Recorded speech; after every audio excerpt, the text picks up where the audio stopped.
It's high time. It should have been done a long time ago. It's odd time. And then what do you think about his previous comments, though, that it was too escalatory to do, now it's not? I think he was wrong. I think, every different weapon system first is too escalatory, and then we eventually gave it to them.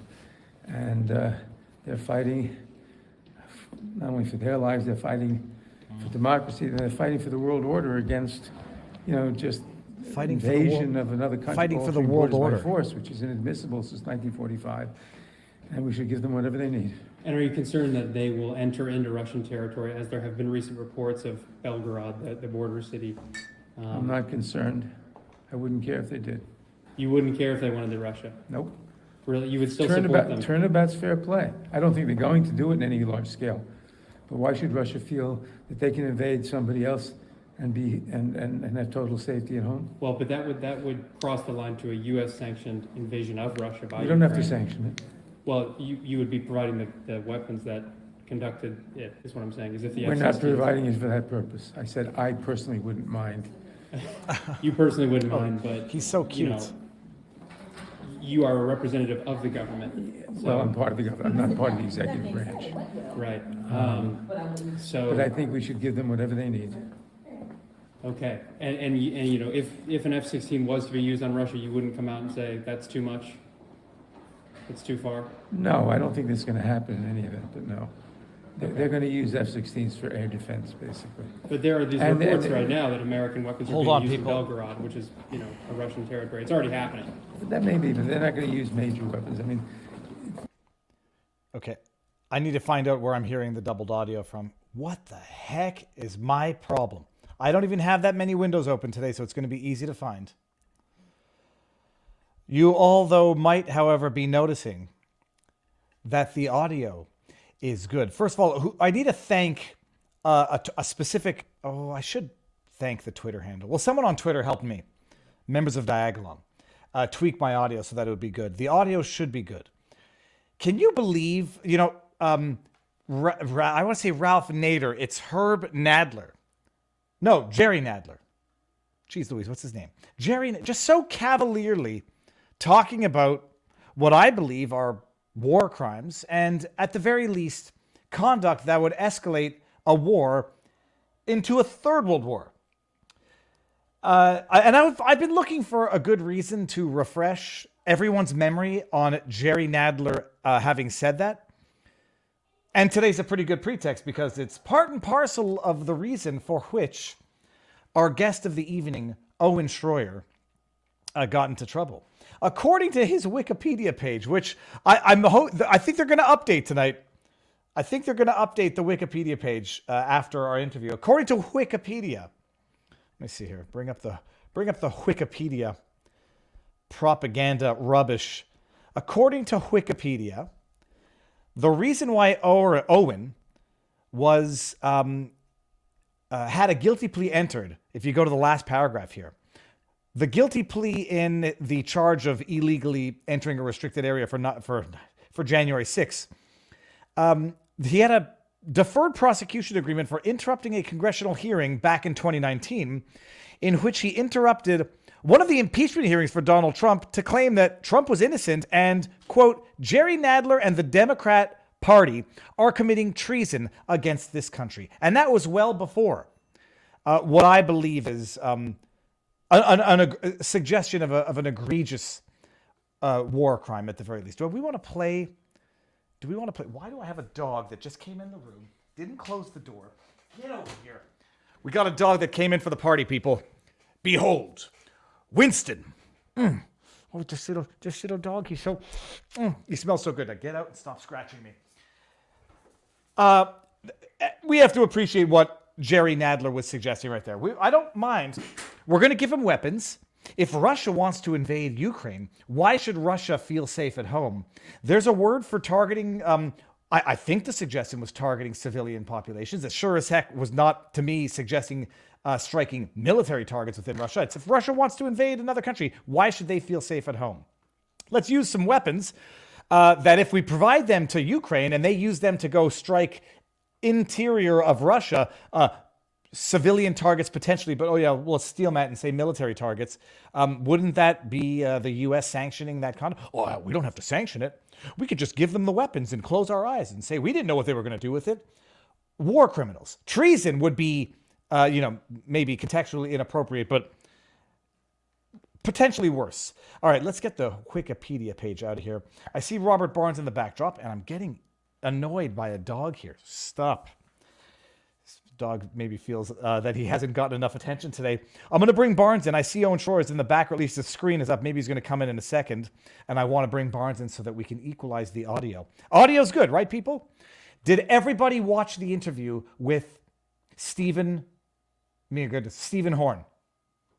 Go watch it. This is a journalist convicted of journalizing on January 6th. Viva Fry was an... See, I don't know if this is a... Viva Fry was it? Hey, we were all inside jobs, people. How do you think humans are made? Okay, Barnes, I'm bringing you in. Robert, sir, how goes the battle? Good. Now, everyone's going to say, is my audio better? You don't hear crackling? It's not like blown out? I spent like a solid hour tinkering with it to get it proper. Robert, are you following what's going on Rumble? On Twitter, with Rumble, with Twitter, with the UK government? Now, like, asking social media, hey, we just want to ask you, are you still monetizing that guy over there? It'd be a shame if something happens to your social media companies. Oh, we're going to talk about it on Sunday. And some questions I have following the interview with Stephen Horn. So we got Owen Shroyer. He's in the backdrop. I see him. Man, Owen Shroyer, I cannot look at Owen and not see... You need 2 minutes? Or are you ready? 2 minutes? He's doing the peace signs. Hold on. I cannot see but Brad Pitt. Owen, you get Brad Pitt all the time, right? You're not the first. You're not the first person. You might be the first man, but not the first person. Look, I'm not saying if I were, Brad Pitt is a beautiful specimen of a human being. Owen, so this is the first time. It's not. I feel like we've talked before, but I'm senile. We did a show. You've been on my show actually a couple times. It's funny because I bring you on to talk about U.S. legal stuff, and you're always like, first of all, I'm Canadian, eh? But you'll still talk about it with me. No, I'm going totally senile because when someone else is on another channel, when it's on another channel, it's like a totally different context. And now I'm trying to think of the things that we talked about. Owen, first of all, you got an impersonator on Twitter who got me. They put out a tweet. Oh my gosh, this is crazy. This is crazy because one of Robert Barnes's great attorneys, Lexis, just filed a cease and desist to that individual for that exact reason. I just finished doing an interview with her about it. We're filing it tomorrow. That is crazy that you just brought that up. I'm not even kidding. She's probably still here watching this, and that we just are filing a cease and desist because of that.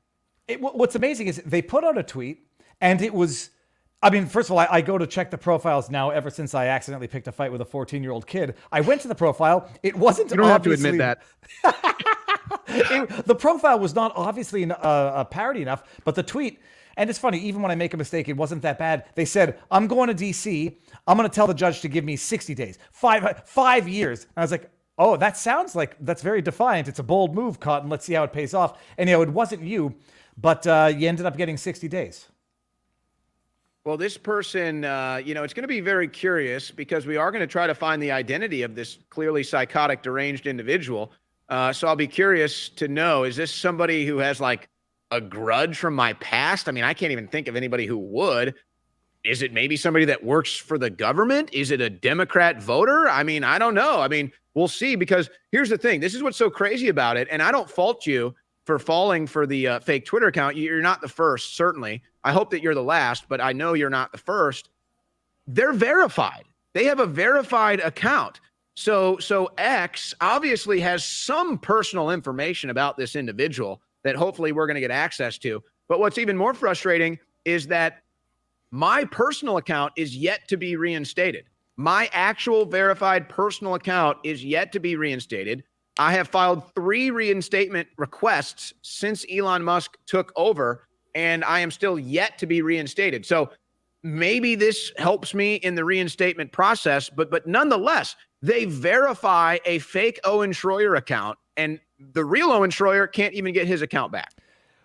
Well, I mean, it's clear that they have a grudge. It goes back because when I started going through tweets, it seems to go back to statements you and Alex Jones made back in the day of Sandy Hook about undermining or suggesting one of the fathers, that I forget his name, was a crisis actor. I mean, that's in my mind undoubtedly what it goes back to, and I could sort of understand that some people will never forgive you, Alex, Infowars, for those mistakes or for those bad statements. So I suspect that's what it goes back to, if I had to guess. I think timing-wise, it's actually more recent. The account was started in October of last year, so it's been around for almost a year now. And thanks for Lexus's good work. We're getting a lot more of these details, but it's even wilder. The odds are that this individual is tuned in to this show right now, because as we were announcing the cease and desist that we're going to file tomorrow, the individual was tweeting out from the fake account about the show. Look, I don't. Parody accounts are fair game. They just have to be, clearly identified so that people don't think it's for real. I got wise when I saw some of the other tweets, but that was only after retweeting the one that said, that was a defiant move, and I thought it's believable. It was close enough. I'm sure you were thinking the same thing. Well, I'm glad that you appreciate my commitment to defiance, but that it was certainly not me. So, Owen, we're going to establish one thing, or I guess maybe Wikipedia is going to update its page. May I ask what year you were born in? 1989. Wikipedia is going to go update it. No longer any uncertainty. It's not 1990. We made news. Sorry, Barnes, I think I cut you off there. No. Go ahead. Okay, so Owen, for those who don't know who you are, I think most people do. Give us the 30,000-foot overview, and we're going to get into the stories of the day. Well, I'm glad that you give me this opportunity, because when you're one of the most banned and censored and now politically persecuted men in America like I am, it's hard for people to get a fair representation or feeling about who I am. And I think that even the U.S. government, quite frankly, is underestimating this, because I've been an extremely likable and, quite frankly, popular person my entire life.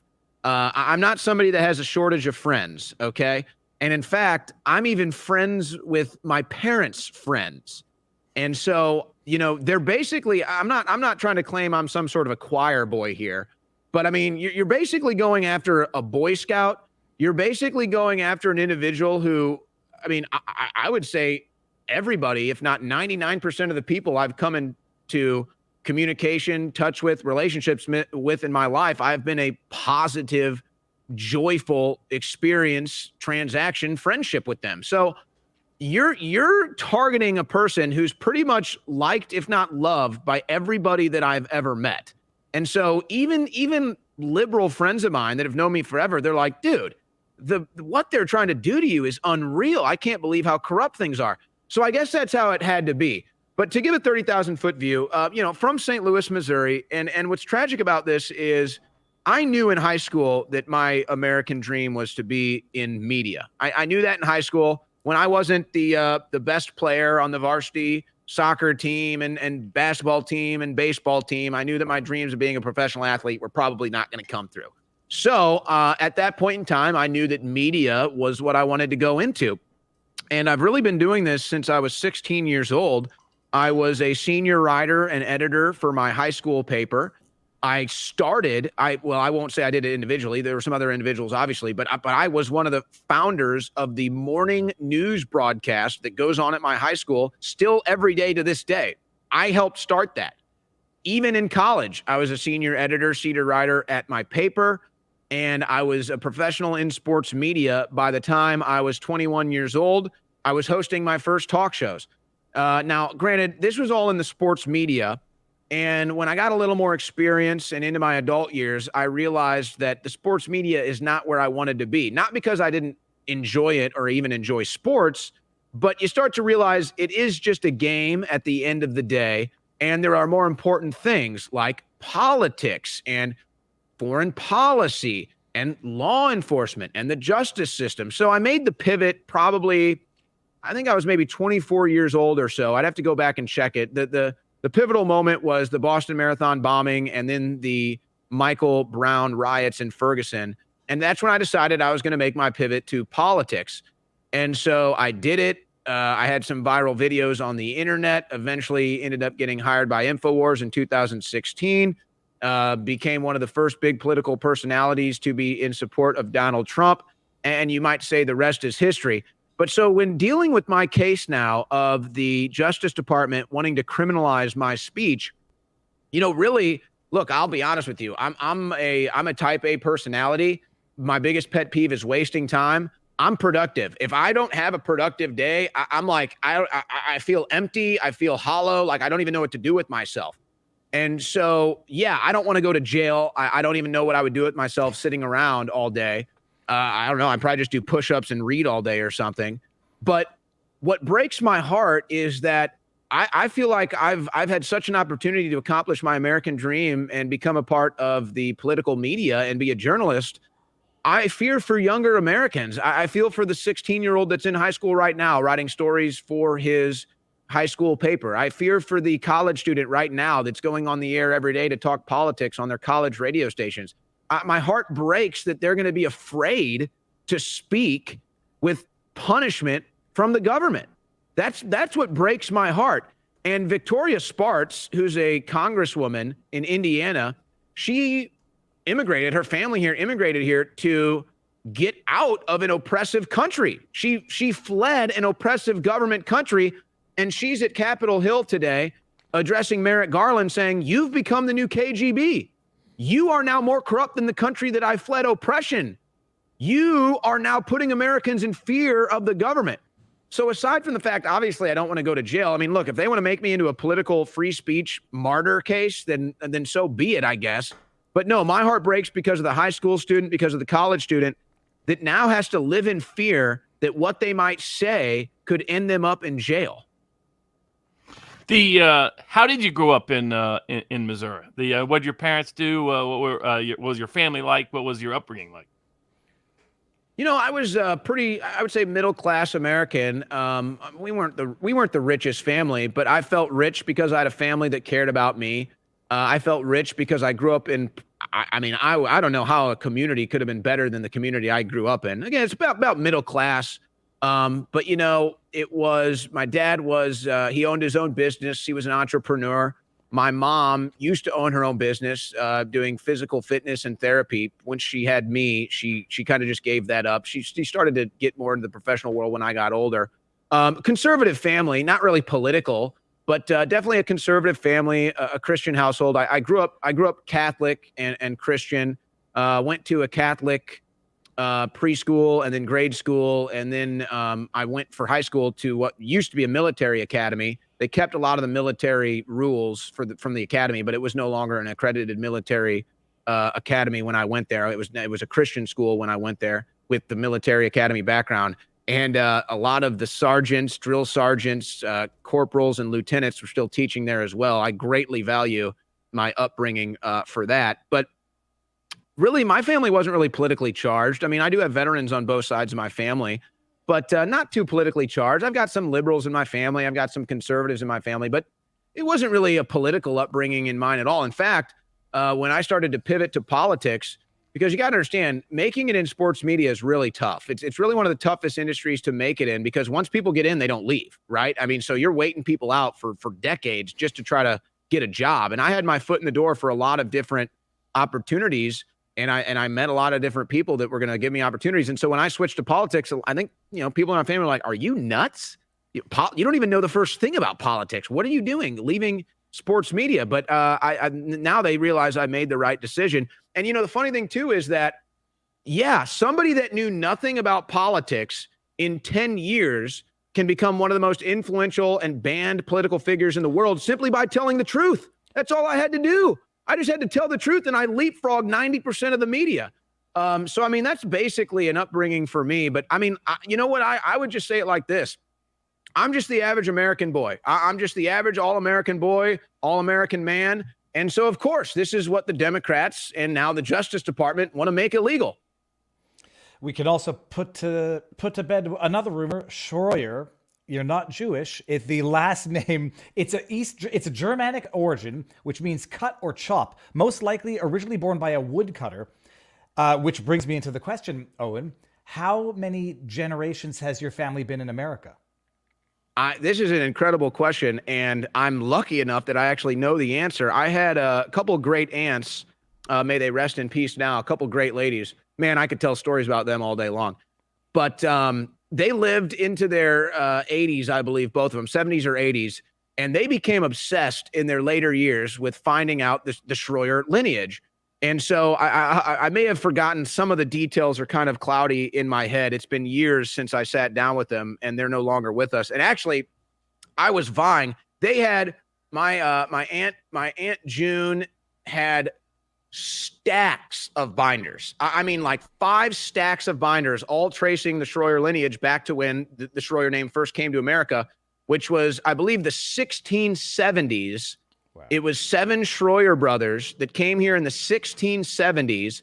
They lived in Pennsylvania for decades as farmers, and then they started marrying off and they started moving about the country, and it became harder and harder to track and trace where it all went. But they traced it back to the 1670s. Shroyer brothers moving here from Germany, being farmers. And it was funny when they would tell me the story, and I was really into it, and I was begging. I was like, when you die, I was like, my poor Aunt June, when you die, give me these documents. I want these documents. She gave them to her son, who's now probably in his 60s himself. Maybe I'll get them someday too. They went to courthouses, and she would explain they had to crowbar into archives. And like they would crowbar into these archives that hadn't been opened in decades. And like, you know, you can imagine just dust just comes pouring out, and they got the records. And some of them were like, look, you can take whatever you want, just take it. And so she actually was able to take some of the records and laminate them and put them into these sheets. And so it's funny because, you know, people will make all types of assumptions about you, and unaware that you actually know where you came from. And so I love it when people actually bring that up. But yeah, that's the Shroyer name.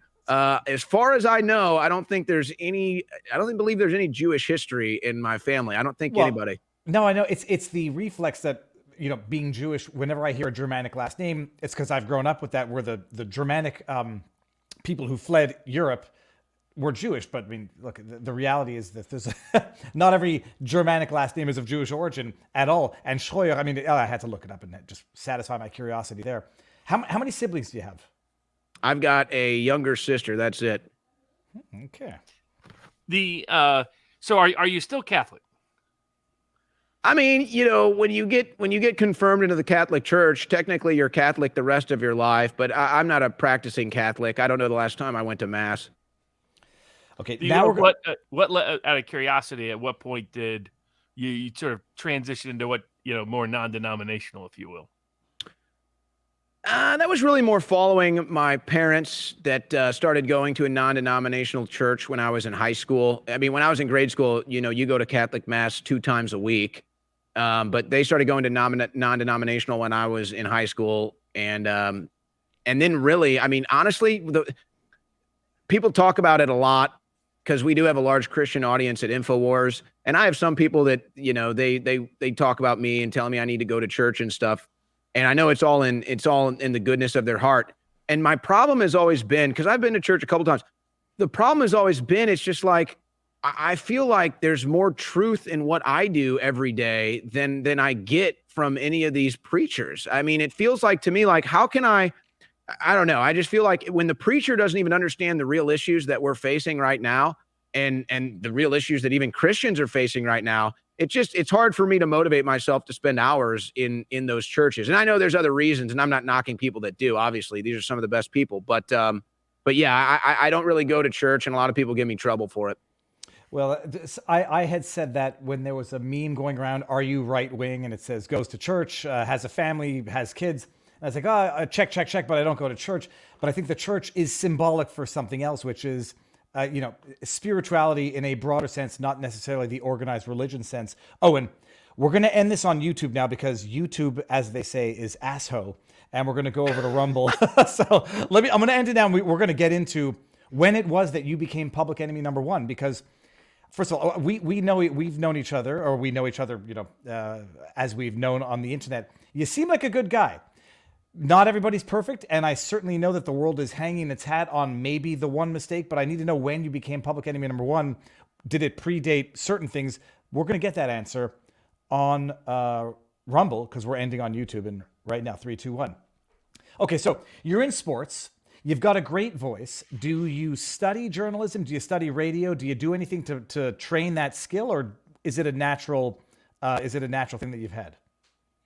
Well, I mean, I think there is natural talent for anybody that excels in what they do. I mean, you guys are great lawyers because you have natural talent for that, but obviously you've honed your skills over the years. I mean, I've been heavily involved in media, like I said, since I was 16. I mean, I was doing groundbreaking things for a high schooler. I mean, like I said, I started the morning news that they still run every morning in my high school. So I've been doing media stuff forever. It's always felt very natural for me, I would say. I like to talk. And quite frankly, I'm kind of a media addict myself. I mean, when you see my house, you're like, what are you doing? Why do you have 5 TVs running the news 24/7? This is your home. What is wrong with you, sir? I just love media. And so I've been able to hone my skills over the years. I mean, I've done pretty much every type of broadcast on the planet, hosting political shows, hosting talk shows. I used to do play-by-play for sports as well before I got started in that. I've even worked on the production side for television and radio, sound engineering. So I've really had a wide array of skills that I've honed over the years, and I'm grateful for that work ethic that was instilled in me from my parents to gain those skills. But so now I'm at the point where I feel that at 34 years old, I'm really just blessed from my experience. And now I'm also blessed because I've been able to come up under some of the most influential people in my life, like Alex Jones, who I work for. I got to host his show today. I mean, that was a huge influence for me on my political broadcasting was Alex Jones. Now I get to host his show. And it was the same thing when I was younger, too. There was a local Emmy-winning talk show host, Kevin Slayton, that I grew up listening to in St. Louis.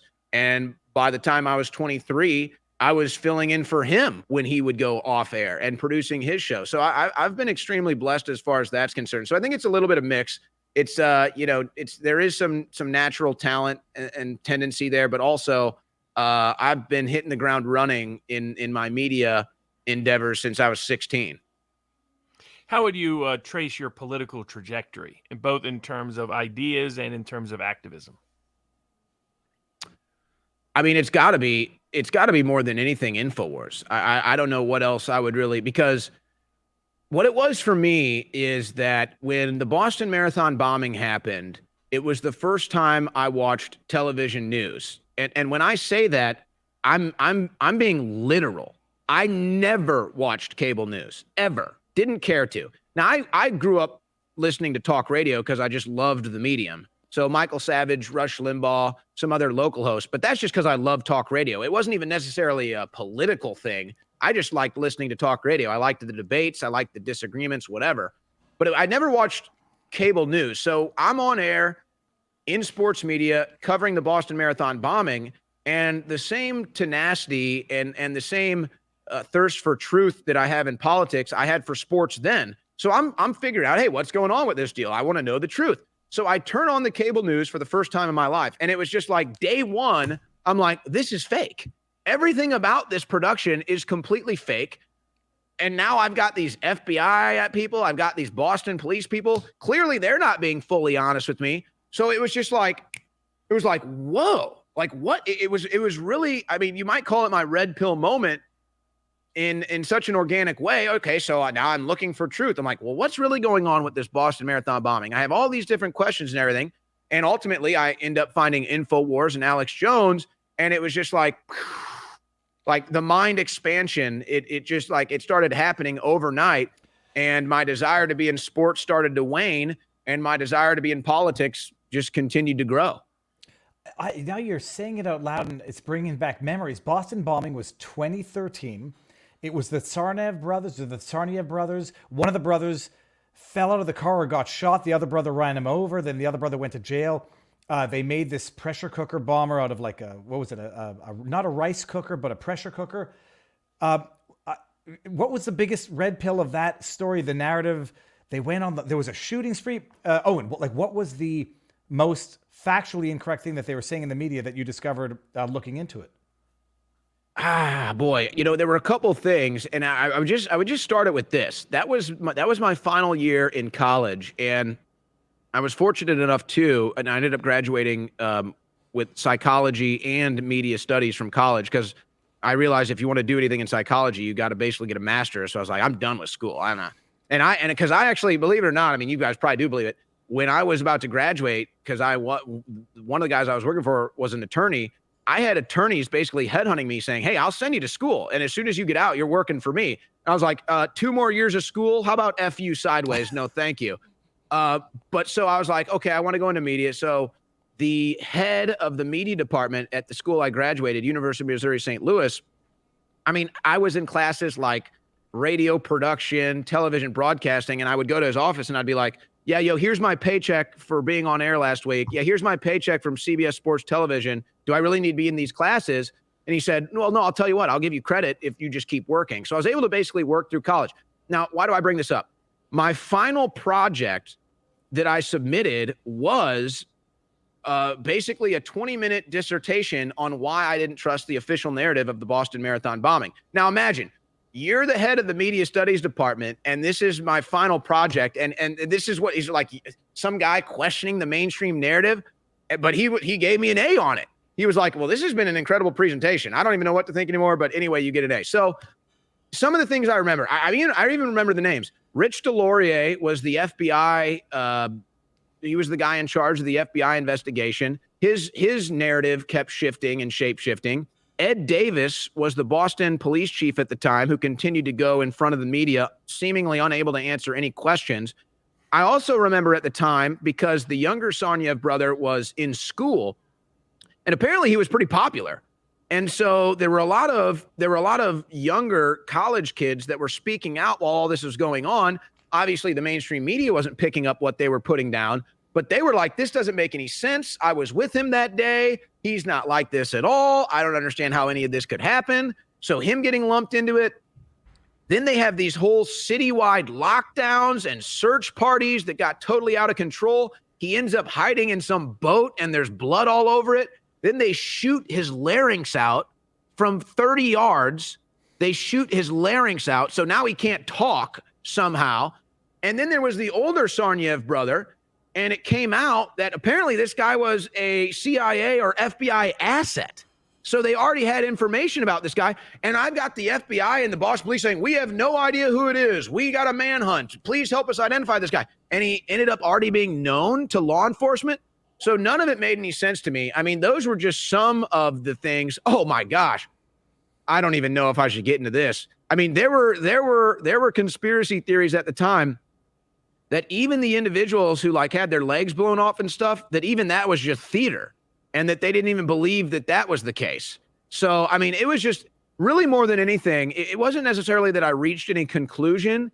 It was more that I had so many questions that went unanswered. And it's like, you're telling me the FBI, the police chief, and the mainstream media are completely befuddled by these two young guys that pulled this thing off? It just didn't make any sense to me. Speaking of InfoWars, how did you get on the radar of Alex Jones? So I had a YouTube channel that it was kind of my pivot, was my own YouTube channel where I was doing political stuff, and I used to go out into the streets and really I would say the first big thing that put me on the map was my coverage of the Ferguson riots, the hands up, don't shoot riots. And so at that time, there were three individuals. There was an app called Livestream, and this was really kind of the first breakthrough app where you could live stream from a phone. And so that was like blowing up during the Mike Brown riots. And it was Tim Pool and myself, and there was a third individual, I forget. But we were basically for 2 weeks straight covering these things and topping the charts every night. And Tim Pool was number one every night, and then it was myself and this other person kind of vying for second place. And so that was really the first time I think I kind of landed on the political map. I then had, with some of my other coverage, I had some World Star hip hop picked up some of my conspiracy theory videos. But I met a few of the InfoWars reporters in Ferguson, Missouri during those riots. And so I started to kind of have a rapport with a couple of them. Then there was a video from a Trump rally in 2000. It had to be April, I believe, March or April 2016. Donald Trump has a rally in my hometown of St. Louis. And this was before most people were even supporting Trump. And this rally had a line around the arena. And so it was kind of a mind-blowing thing. I went there with my dad that day and a couple friends, and we didn't expect the scenes. I mean, we thought we were going to be able to get into this rally and go hear Trump speak. And by the time we got there, it was like, no, nobody's getting into this rally. The mile-long line, nobody in the line is even getting in. So they set up a little screen outside. I ended up hanging out outside, and there were a bunch of Trump protesters outside. And so you know how these people are. So I'm out there, and they're calling Trump this, and they're calling Trump that. And at the time, I'm not right or left. I'm really not. I'm just kind of, I'm anti-big government. I'm anti-corrupt government. I'm not left or right. And there's all these Trump protesters saying things about Trump. And I'm just like, at this point in time, I didn't realize liberals were out of their mind. I mean, I genuinely did not think they were out of their mind. I thought that they would have been just like me, and they'd want to know the truth. They'd want to know the unheard, unseen truth. So I'm just like, hey, that's not true. Here's the truth. Hey, that's not true. Here's the truth. And then they start attacking me. Now I'm a white supremacist. Now I'm this and I'm that. And so I just wouldn't have it. And so there was a famous 20-minute exchange. It's famously known as Aid Skrillex and Carl the Cuck. And there's this 20-minute exchange where I'm basically just roasting liberals left and right. I mean, I'm just taking the political torch to them for a 20-minute video. And this thing just goes massively viral. It was the biggest video on YouTube that day for sure. I was in the front page of the St. Louis Post-Dispatch. And it just so happened that InfoWars had a cameraman that was there filming as well. And they were still allowed on YouTube at the time. So this video got hundreds of millions of views on YouTube. And InfoWars reached out. I went on and did an interview. And then the rest is kind of history. I started doing some more coverage for them, covered the Cleveland RNC for them. And at that point, it was like, yeah, this guy's a bona fide member of the team now. So, but it was really my viral Trump videos, specifically that one in March or April of 2016 at the Trump rally, just roasting liberals, that eventually landed me here. I mean, you were sort of disliked, I guess, by the liberals before you joined InfoWars, because apparently the truth and the liberals are mutually incompatible. Did you notice the moment where it really picked up to the next level? You join InfoWars. Is it immediate, or is it only after some of the comments on the Sandy Hook, which seems to be the linchpin of what, took Alex Jones off of other platforms and down to some extent? Well, no, actually, I got lumped in with the Sandy Hook stuff for like 4 minutes of content. I think that's all they had. Bob's shaking his head because he's seen the case. I think it was like 4 minutes of content that they had. And if you go back and you look at it, I didn't even say anything, really. I read a New York Times story. That's all I did, was I read a New York Times story. And then I read a Zero Hedge story is what I did. And it's like 4 minutes of all the content I've ever done at InfoWars, which at this point has to be, I mean, even at that point was probably thousands of hours. So we're talking 4 minutes of content where I just read a story. That's it. Just read a story and play video clips from NBC. And somehow that lands me in these cases. So I think that was just a dragnet. I got drug into the whole Alex Jones thing. That was not what put me on their list. And I'll tell you what put me on there. I'll tell you what put me on their list. In December 2019, during the Trump impeachment hearings, Jerry Nadler is chairing the hearing, and I stand up and I called the Trump impeachment bogus. I said you had no evidence, and I called them out right to their face. That's what did it. And I'm even more convinced that that is the case now than ever after what we've been through, because this is from December 2019, and the government still won't drop the case. They still won't drop this case. Now, let's be perfectly clear. Go ahead. Do you mind if we play this? It's a minute and 19 seconds. Here is how the committee will proceed for this hearing. I will make an opening statement. I hate then this I will guy recognize the ranking so member much. for an opening statement. The Penguin. After that, we will hear 2 sets of presentations. We will hear 30-minute opening arguments. This is impeachment from number counsels 1. for the majority and the minority of this committee.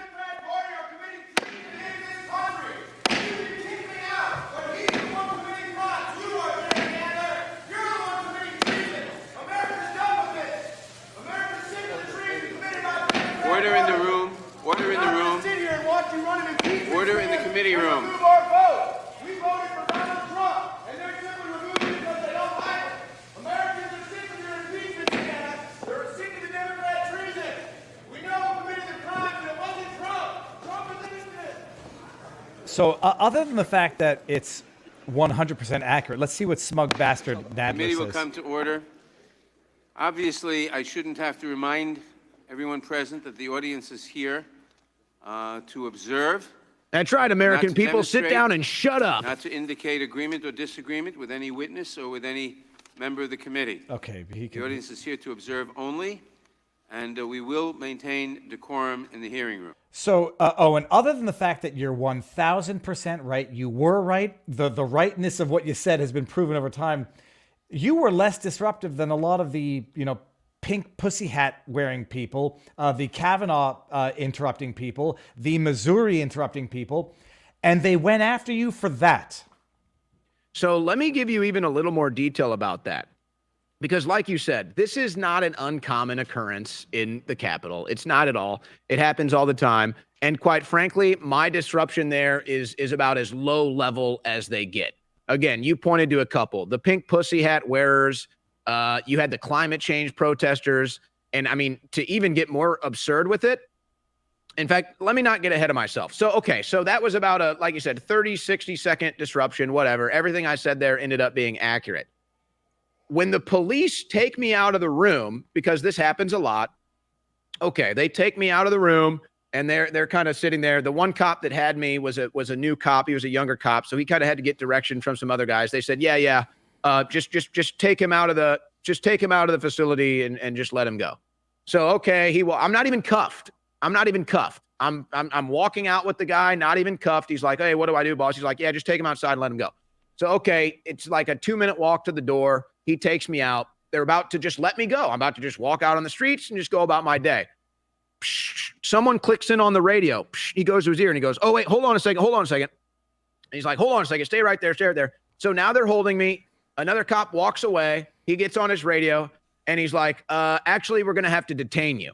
So it's pretty obvious what happened. I don't know if it was Jerry Nadler. I don't know who it was, but somebody told him, Nancy Pelosi, somebody said, hey, no. You're not letting him go. You're arresting his ass and you're charging his ass. They were about to let me go. They were about to release me onto the streets when somebody got in their ear and said, not so fast. So I'm convinced now that was a direct order from the top that no, you're going to charge him. And so they were going to release me. Now, again, there's so much precedent dealing with disruption of Congress here that it's ludicrous what I've gone through and that the government still is not dropping it here 4 years later. In fact, David Hogg just disrupted Congress in a very similar fashion. And do you think he's going to see a courtroom, let alone a jail cell? Of course he's not. That's only for Owen Shroyer to see. So, but let me just do this now too, because it's even more ludicrous. Honestly, it couldn't have worked out better for my public case, quite frankly. As I'm in court last Tuesday, Democrats stormed Kevin McCarthy's office. As I'm in court, Democrats stormed Kevin McCarthy's office. Do you think any of them will see a courtroom, let alone jail cell? Of course not. The next day, Wednesday, the Biden administration sends out a memo that says we need the American media to push back against the impeachment. So I'm sitting in a courtroom for pushing back against impeachment and allegedly storming the Capitol when Democrats storm Kevin McCarthy's office, the Capitol, and Democrats demand you push back against impeachment. I mean, a double standard of justice just in that 24 hours alone couldn't have been more obvious. Oh, and here, this is not the one that you're talking about, but just by way of example. This is David Hogg interrupting. It was a committee meeting on gun control. Where are the police? Oh, here you'll see they come in and say, here's one. They'll ask. But notice how slow they are. Notice how slow they are. From Mexico. They are not coming from Mexico. You are reiterating the flights of a mass shooter, sir. This is exactly what we just witnessed with you. Exactly. Maybe the committee hearing was a little different. One's impeachment. One is, what was this? That was the Gun same legislation meeting? Same Judiciary Committee. I think that's the exact, that might be the exact same room. Yeah. It usually is. Outrageous. Okay. But did Well, so, and I assume before you went in there that you had seen plenty of people stage that protest without it ever being charged as criminal conduct. Honestly, I expected what happened. I expected I would stand up, say my piece, and get escorted out of the building, which was about to happen. That was exactly what the cops were going to do. That's what I expected. And actually, I didn't even expect to do it that day, to be honest with you. I didn't even know that I was going to do that. But it was strange because we were looking for I don't remember what we were looking for, actually. I was there with a cameraman, and I think we were actually there looking for something else. And we ended up in that room, and I was like, oh, okay, we'll do this. And then I was like, honestly, it was totally organic. I was like, this bothers me so much. This impeachment inquiry is such a hoax. I have a First Amendment right. I'm going to say my piece, get escorted out, and that's going to be that. And then that's what was going to happen until somebody said, oh, no. We're going to get a piece of Shroyer's ass. Did they book you, process you to the whole 9 yards? Yep. What was that like? I assume that was I'm assuming that was the first time you'd been through anything like that. I was a bit of a wild man in my late teens. Okay. So we don't, and the government, of course, is, they're bringing up activity from when I was 19 and 20 years old in the most recent filings, which that's legal standard. I mean, it's not like that's not necessarily something that only happens to me, but I was a bit of a wild man when I was 19 and 20. I had a bit of a legal record, never harmed anybody. But I was known to law enforcement in Boone County, Missouri. So it wasn't the first time I've been booked and processed. I'll just leave it at that.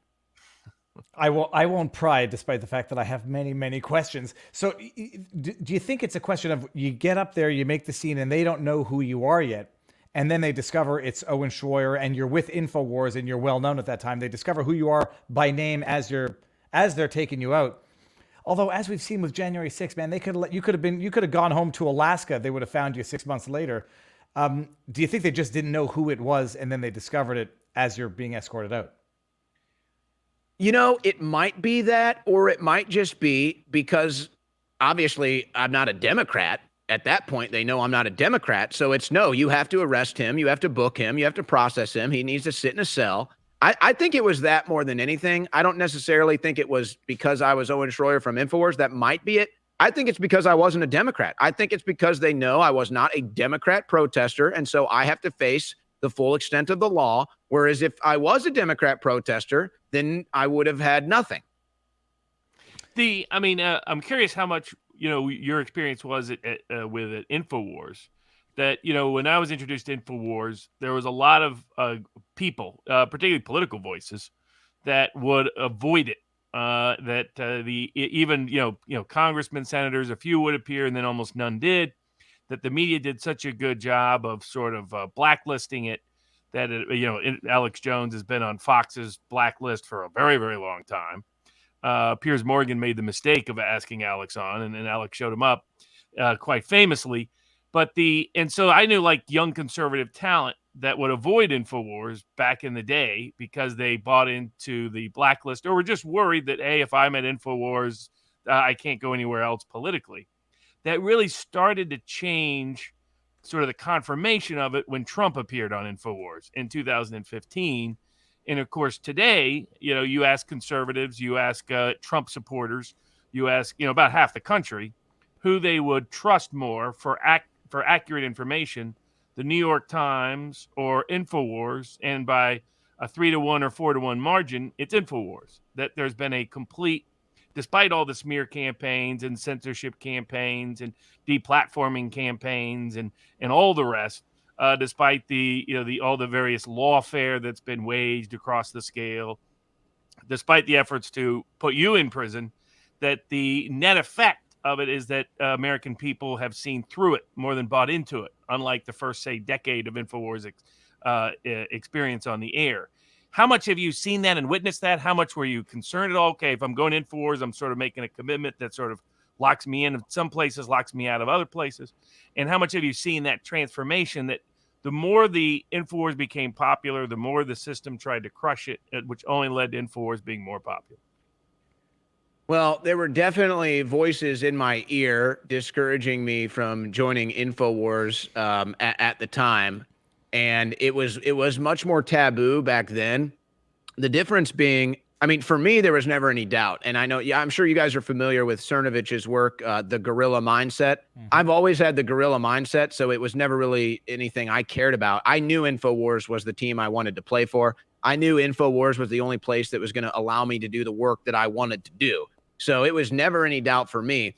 Now, it was a little bit different at the time, too, because I had a bit of a vision that I think it's a lot more obvious for people to see now, that the internet is where everything was going eventually, so thinking about, hey, I got to get on Fox News, or, I want to be on cable news. I never really had that desire. I knew that medium was not going to be the platform that I was ultimately going to end up on. And at the time, YouTube, I mean, InfoWars, Alex Jones was like one of the top things on YouTube. So, I mean, we still could make huge numbers publicly. And it didn't really bother me, the taboo of it. It didn't really bother me, the voices saying, hey, you shouldn't do that. It's going to cost you this. It's going to lock you out of that. I always knew that was going to be the case. But yeah, so it's harder for me to really say, have I seen the transition? Because really, I've just been looking forward the entire time, and has just ignored those negative voices. But there's no doubt, I would say that it's like the lore has kind of changed, right? It's not just, oh, I'm going out to a Trump rally with an InfoWars mic, and maybe people like me, or maybe they don't, or whatever. Now it's like, we show up at a political event and it's like, oh my gosh, it's like there's InfoWars, there's Alex Jones. It's like, it's like the Beatles or something, or it's like George Washington marching through on a horse. So I think it's really just more kind of the lore and the legend of it has reached such a peak now that it's really hard to explain. You have to really kind of see it and experience it to get a full grasp of what it's really like. It's kind of surreal, really.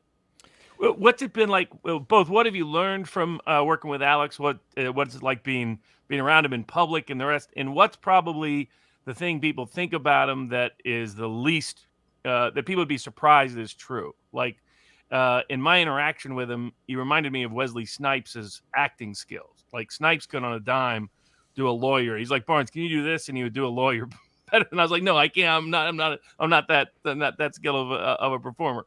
But Jones is one of the most natural talents I've ever been around.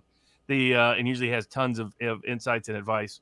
And is much more of an ordinary guy than I think a lot of people sort of project on him. There's all these the craziest, probably the most caricatured man in the world. You could say that about Trump in certain respects, but Jones even more so. People believe the wackiest, looniest things about him, and is one of the nicer, more accessible people of success that I've ever met. But what's been your experience? Well, you bring up the wacky conspiracy theories and everything else about Alex, and I think that's kind of been the craziest part. Because like you said, I mean, really, at the end of the day, he doesn't want to carry himself like a celebrity. I mean, he walks around in jeans and a T-shirt, right? And, it's kind of like that's the kind of guy he is. But I think more than anything, the learning experience has been, and it's been a bit humbling for me, somebody that's considered a conspiracy theorist, right? When I see the conspiracy theories about Alex, it like makes me question my own conspiracy theories, because I'm just like, you people are whacked out of your mind. The stuff that you believe about Alex Jones is so inaccurate. It's like you don't even realize how stupid you sound. And it's like, and so I see that and I'm like, I don't want to look as stupid as you. Like, I don't want to look like an idiot that makes up conspiracy theories thinking you know everything about Alex Jones or all this stuff. And it's like, you're so inaccurate, you look so stupid. And so it's like, I have to question my own conspiracies now, specifically when it's dealing with individuals. Because it's like, I don't want people who know that individual, or even that individual, to look at me and think, just because of one bad opinion I have, I'm like, wow, Shroyer's a complete idiot. His judgment of that guy is completely off. So that's kind of been the thing. It's just, when I see people and their whacked out conspiracies about Alex, it's just, they don't realize how much of an embarrassment they are to themselves and how inaccurate their analysis is. And so that's kind of been the learning experience that I've had as far as that's concerned. I mean, a perfect example. You've got people that think Alex is controlled opposition. Alex can barely even control his own life. It's like these people don't realize how whacked out they are.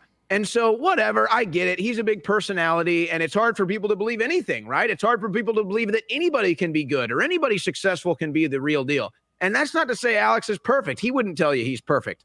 But these whacked out conspiracy theories, they make me kind of, hold my tongue sometimes when you have conspiracy theories or notions or attitudes or whatever towards other individuals, because I've seen how stupid people look when they talk about Alex Jones like they know him or know anything about him. And so now I'm just like, before I judge somebody or before I go off on a conspiracy theory with somebody, I just want to make sure that I'm not going to make myself look like an idiot, because so many people have with their commentary on Alex Jones that it's just like, dude, you are so off that if only you knew, you'd laugh at yourself.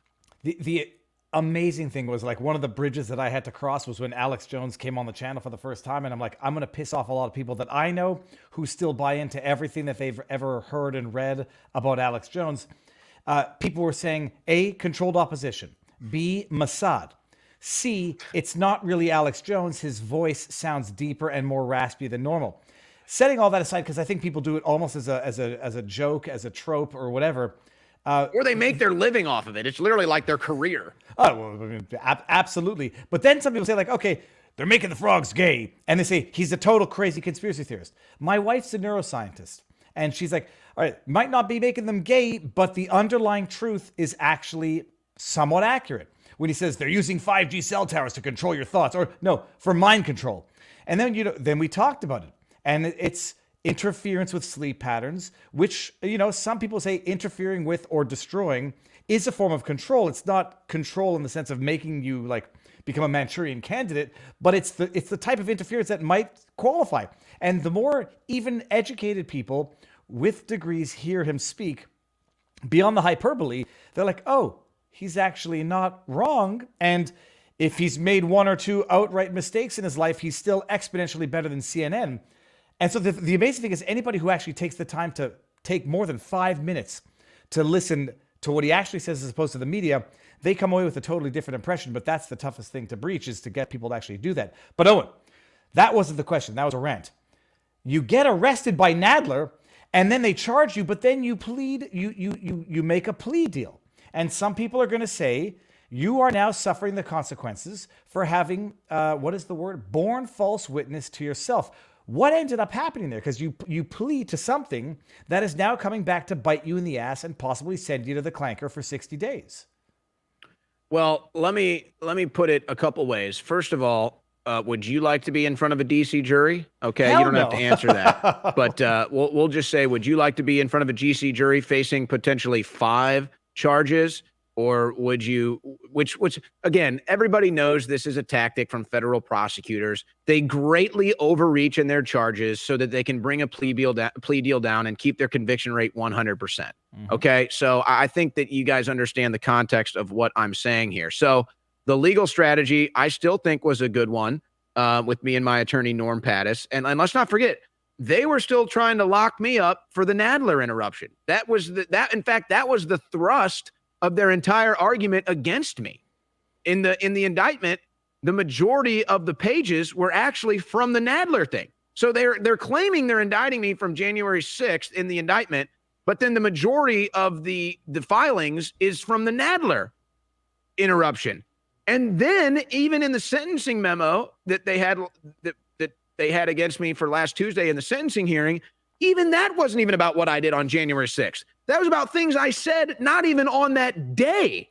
So we weren't expecting that. And the legal strategy here, aside from what I just pointed out, which I think was obvious for legal minds to understand, the other legal strategy is, and look, I'm perfectly open to criticism about our legal strategy. I'm perfectly open to criticism of people that might say what you're alluding to, or even these people arguing, oh, well, why'd you cooperate with the federal government? You should have known better. Well, look, my legal strategy and my attorney Norm's legal strategy was, we want to put yourself in the best position possible, right? And from my standpoint, I'm going to operate in 100% good faith. Call me a fool for that, perfectly fine. I'll accept the criticism. But that was my legal strategy. I'm going to operate in 100% good faith with the U.S. government. What does that mean? I've been on probation since the Nadler disruption. So we're talking about the last 4+ years of my life. I've been on probation on good behavior. Okay. And so not only that, I have turned over 2 cell phones to the U.S. government, which they still haven't returned, by the way, but okay, whatever. I'd like those back. You're probably listening right now. Can I get my phones back, please?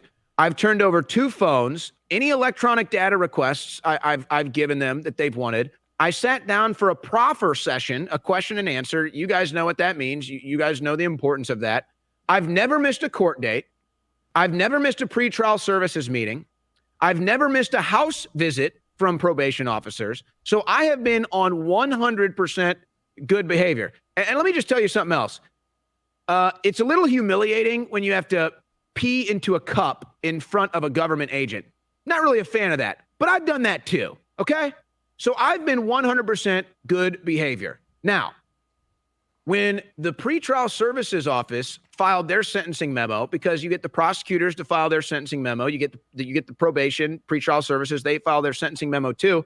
They suggested no jail time, and they said 2 years probation would suffice, which I've already served more than 2 hours. So they're basically saying, hey, he's done his time, leave him alone. This guy's not a problem. And by the way, I've been through 3 pretrial service officers. I've spoken to federal probation officers, and I'm not trying to get anybody in trouble here, but let's just say they're scratching their head while they're dealing with me too.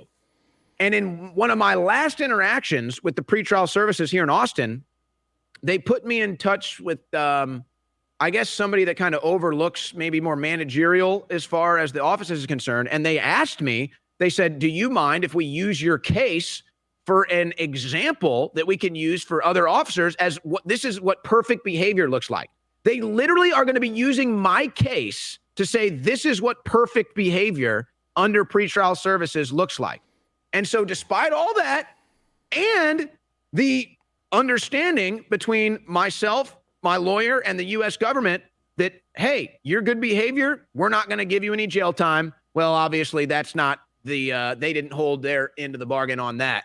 And I guess the one regret my lawyer has is not getting that in writing, right? So maybe just make sure you always get everything in writing. But look, I don't regret my legal strategy. They were going to get the pound of flesh against me no matter what way it was going to go down. And quite frankly, at this point in time, my best case is in the court of public opinion. You know, I don't know if anybody can get a fair trial in America right now dealing with these issues. So my best chance is in the court of public opinion. And everybody can see Owen Shroyer is not only on good behavior, he did nothing illegal on January 6th. He didn't try to amp up anybody. He did the exact opposite on January 6th. And this just shows you can be on perfect behavior. You can serve more than 4 years probation, and the U.S. government will still try to get your pound of flesh if you're not affiliated with the Democrat Party or the liberal ideology. So that's what this has become. So America just gets to witness. They're going to go after the best people. They're going to go after grandmas. They're going to go after people, fishermen in Alaska. They're going to go after pro-life activists. And so that's now what I've had to prove. If they want to make a free speech martyr out of me, if they want to turn me into a political free speech prisoner in modern day America, then that's just what they're going to have to do. And they're going to have to show how evil they really are in the process. Now, in terms of, there's 2 aspects. One, I want to get into January 6th, but first, you've experienced the lawfare on a civil side. I mean, ultimately, they dismissed all the Sandy Hook claims against you, and most of the other cases finally, they went away.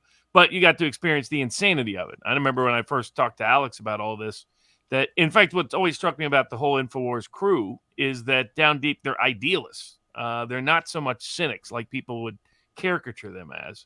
But as part of that idealism, sometimes they're naive even about the system. And in talking with Alex, he was kind of naive about how the civil justice system would treat him. And I remember trying to say, well, I've been doing political cases for a quarter century. Unfortunately, all the rules get thrown out when the political players have other agendas afoot. And his Sandy Hook cases are still the biggest joke of civil justice in the history of American law. But you now also got to experience the insanity and the injustice of our criminal justice process. A lot of conservatives kind of had confidence in the FBI just a decade ago, confidence in law enforcement. Often they were the least receptive audience when I would say, no, we've got systemic issues. We've got institutional flaws. We've got judges who are not upholding their oaths. We got agents who are breaking the law whenever they can, but because they were targeting the politically marginal or the socially marginal or the economically marginal, people weren't really paying heed. They don't hear it when it's some defendant they don't like.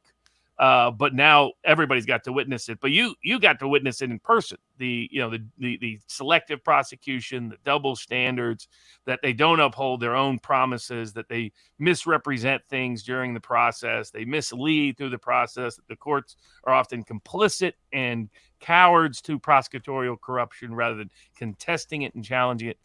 How much of that whole experience was kind of shocking to you in the sense of what we grow up in America believing our civil and criminal justice system is versus what you've had to experience and live the opposite of?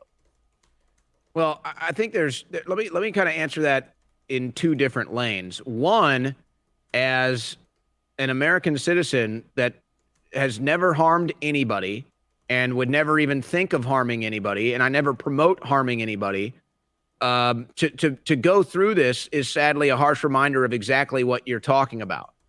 I mean, again, like, it's not like I'm some hermit that nobody knows. I have a lot of friends. I know a lot of people. I've been around the block, folks. I've been in the media. I mean, so it's like, and I think that's kind of the process that people are just like, wow, like they really will just go after a good person. And that's what this is. I mean, I'm not trying to fluff myself up. Again, I don't posture myself as a role model or anything like that. But I'm a good person. I'm a good person. Everybody knows I'm a good person. Everybody knows I try to do the best for the people around me. Everybody knows I have a good work ethic. Everybody knows I wouldn't do anything illegal or criminal or ever try to hurt anybody. And so to put me through the ringer like this, I think has just been a big wake-up call for the people around me. And I think, at a personal level, it's just disheartening, right? Because it feels like I don't live in America. I mean, that's what it feels like. It feels like I live in some sort of a, communist, authoritarian, fascistic country. And I guess that's what it is now. And I guess that's the level of corruption that we have. Now, the other lane I would go into is let's just get straight up with the legal process here. Even if I am a cynic, which that might be fair to say, and I mean, I've been stunned. Let's say I'm going into this expecting the worst from the U.S. government, and I've still been absolutely stunned. A lot of people don't know this. In the first case, when me and my attorney, Norm Pattis, let me just tell you, he was more shocked about this than anybody. He couldn't even believe this. But the things that he's witnessed now, just defending myself, his entire worldview has changed, quite frankly, every time we go through it. When we first got into court for the 2019 disruption charge, we had to get to, we went to two judges before we landed on a judge that would actually hear the prosecutor's case. The first judge we got in front of, the U.S. government wanted to ban me from the entire District of Columbia. They wanted to completely ban me from the District of Columbia for political speech that happens all the time. That's unheard of. So the first judge got that from the prosecutor and was like, "Are you nuts? What is wrong with you?" And said, "Hell no, I'm not doing that." So the prosecution said, "Well, we want to see a new judge." So he said, "Okay, fine. Take it to another judge." We got to the next judge, and the next judge basically, the prosecution argued basically kind of what was in the probation deferred sentencing agreement that we agreed to, except there were no parameters. It was basically like, okay, you just can't go anywhere near the Capitol. So it went from banned from the District of Columbia to completely banned from the Capitol. The second judge said, no. Yeah, go ahead. The prosecutor asks for another judge, and you get another judge right away? Yes, we went right into a courtroom, probably 20 minutes. Okay, that's amazing. Sorry. And then the second judge says, that's where I cut you So off. now they're trying to ban me from the Capitol. Second judge says, again, this is egregious. This is not only a First Amendment violation. He's a journalist. You can't do this. So, okay, the prosecution says, well, let's get another judge then. Okay, fine.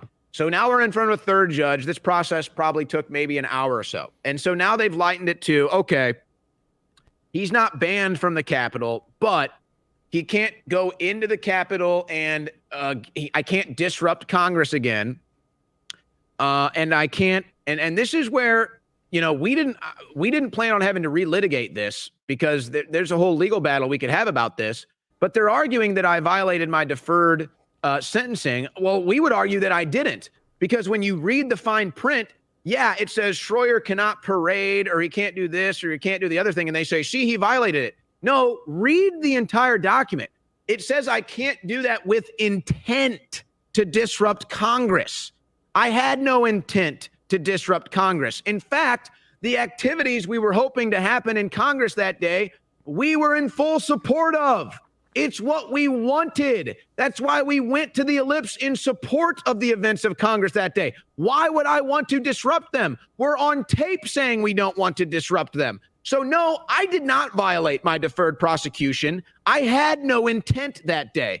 But see, again, part of the plea deal was this is thrown out. You don't have to litigate this. You don't have to deal with this case anymore.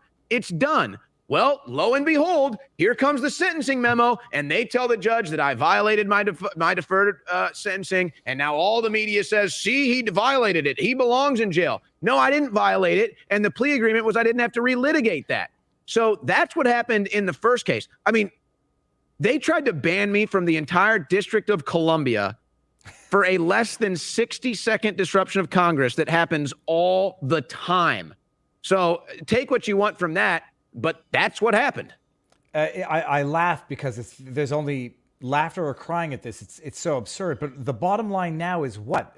Did you agree to 60 days? Did they sentence you to 60 days and you're going to appeal it? Like, where are you now? My attorney, Norm Pattis, filed our appeal yesterday. The government now has until September 27th to respond. And I mean, you guys know the legal process here, and I mean, really, correct me if I'm wrong, but it's my understanding that if the appellate court rejects it, and by the way, he's also requested that I stay out of jail during this appeals process. And the attitude in the courtroom when my attorney said we plan on appealing, the attitude in the courtroom was like they were kind of biting their cheek, but they were like, yeah, okay, yeah, you can probably appeal. It's kind of like they didn't want it, but so.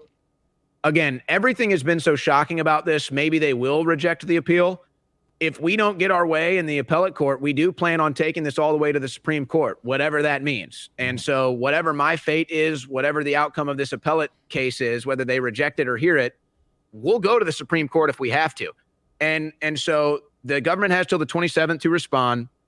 It's our expectation. Maybe I'm naive, as you said earlier, Barnes, but it's my expectation that they're going to allow me to remain free in the same pretrial services that I've been under since 2019, and we will get to have our appeal.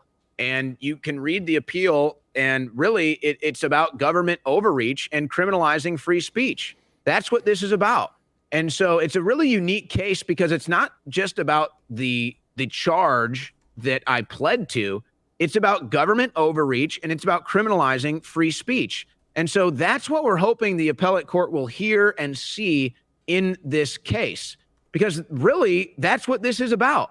And I mean, man, oh man, I wish there were cameras in that courtroom, because I swear I heard the Twilight Zone music playing in the background, because the prosecution is arguing, and they're having their cake and eat it too. They're arguing that, oh, this isn't about speech, but here's what Shroyer said. This isn't a First Amendment case, but here's what Shroyer said. They had 4 sections in the sentencing memo. All 4 of them were about what I said, not about what I did. So they're telling the judge that this isn't about speech, but everything they're trying to get me incarcerated for are things I said. I mean, literally, it's Twilight Zone going on in the courtroom. So we're hoping that the appeals court can see that and just dismiss the case, because that's what we want. And in fact, we argued to have the case dismissed when we first got in front of the judge, and the judge said, well, because our argument was political persecution, which quite frankly, now in the year 2023, our case for dismissal based on political persecution is a lot stronger than it was in 2021, because at the time it looked like Judge Kelly was maybe open-minded to it, and there was enough evidence that maybe it was political persecution. In fact, there was a magistrate judge that said the government violated the law in charging me at all, because they didn't go through the process of charging a journalist. That was a magistrate judge. And he said, hey, I filed this complaint saying, hey, did you go through the protocols to charge a journalist? And the court and the U.S. government just said, F you. We don't care. And see, so he was stunned by that. That was in the Wall Street Journal. That was in the New York Times. That was in all kinds of legal blogs that happened. And so we're hoping that now it's like, okay, well, the judge argued at the time, well, they're still charging people. So maybe your proof of political persecution here doesn't stand because the investigation is ongoing. Well, it's now September 20th, 2023. And the case that this is political persecution is a lot more stronger now for dismissal than it was then. So there's a lot of different angles. It's a very unique case. We're hoping the appellate court can see that. If not, we'll take this thing to the Supreme Court. I hope I'm not incarcerated during this entire process, but I suppose that chance is still out there. Sorry, just to bring this up, because I want to steelman what you said, but in steelmanning it, I'm going to prove a point that I made a little while ago. U.S. District Judge Timothy J. Kelly, he's the one who's in charge of sentencing the earlier guest that I had on Horn. Jeez Louise, Stephen Horn. Says, handed down the punishment after a 2-hour-plus hearing, saying that January 6th, quote, Mr. Shroyer was not merely at the building, but he also did play a role in amping up the crowd on the steps that day, end quote, leading chants, quote, 1776. I said this is a joke, a sick joke almost a few weeks ago, when DeSantis didn't come out in support of Trump about the indictment. He said they're going to come after DeSantis for human trafficking. They're going to indict him. He can't run for president. Vivek, his campaign slogan is a 1776 moment. Owen, may I ask you what you meant when you were saying 1776? Well, sure. And I explained this to the judge, too, and he discounted it. And look, there's a level of, I understand this judge isn't in political media. He's not in political activism. And so I'll assume the best about the judge, that he just, maybe doesn't understand this stuff. And so that's why he doesn't believe it. And that's fine. But also, I mean, you might not know this, but do you know what the state motto? It's on the flag of Virginia. Do you know what that is? I would say don't tread on me, but I'll say 1776. Well, it's death to tyrants. Sick-tempered tyrants. So I guess the state flag and motto of Virginia is now criminal speech now, too. Because just so people get the full context, not just chanting 1776, chanting USA is also cited. Chanting USA is also cited. And, of course, saying death to tyrants, which is the state motto of Virginia. So now here's what's confusing about this. In the sentencing memo, and I'll answer your question, I promise. In the sentencing memo, there's 2 other quotes in there that are very important. They also quote me saying, we're here to peacefully voice a message. That's a quote from me saying we're here to peacefully voice a message. So how does that resonate with trying to amp up the crowd? There's also a quote in there saying we're here to de-escalate. That's in the memo, a quote. We're here to de-escalate. How does de-escalate equal amp up the crowd? Now, okay, why am I chanting 1776? 2 reasons. One, anytime you're in a big political moment like that, you always have it in your mind that you're shooting content, right? Okay, so we're just getting promotional content. I'm saying 1776, that's just great promotional content for commercials and marketing and all that stuff. It doesn't even have anything to do with that day. It's like being at a hockey game and wearing a hockey jersey and, chanting, let's go team. It's just like, that's just the theme. And now they're shooting a commercial of a hockey player with a hockey fan chanting, let's go hockey. Like that's just standard marketing stuff when you're in media. But this is really what was going on. And I explained this to the judge. Alex Jones is on the megaphone multiple times saying, don't go into the Capitol. They quote us in the sentencing memo saying we have to de-escalate this. So that was our goal that day. So if our goal is to de-escalate that situation and there's a loud crowd of people, well, how do you possibly do that? Well, first, you have to get their attention, right? If I don't get their attention, then how can I possibly de-escalate? Well, how do you get their attention? You start a chant. And now people are chanting with you, and now they're looking at you. Now you have their attention. Now we can say, hey, now that we've got your attention, get out of the Capitol, get off the steps. There's a speaking event down the corner. That's where we're going to speak. Okay. I explained that to the judge. He didn't believe it. And so that's the answer to your question. It's a natural thing. Like, again, if a hockey social media team sees fans chanting for the hockey team, they put it in a commercial. We're at the Capitol with American flags. We're making promotional content. But that That's just like natural. It's just that you just go along with it, right? It's just an instinct. The reason why we were getting the attention was because we were trying to de-escalate. And I can understand to the judge how that sounds hyperbolic. I can understand that. But I tried to explain it. It's like, hey, we can't de-escalate if nobody's listening to us.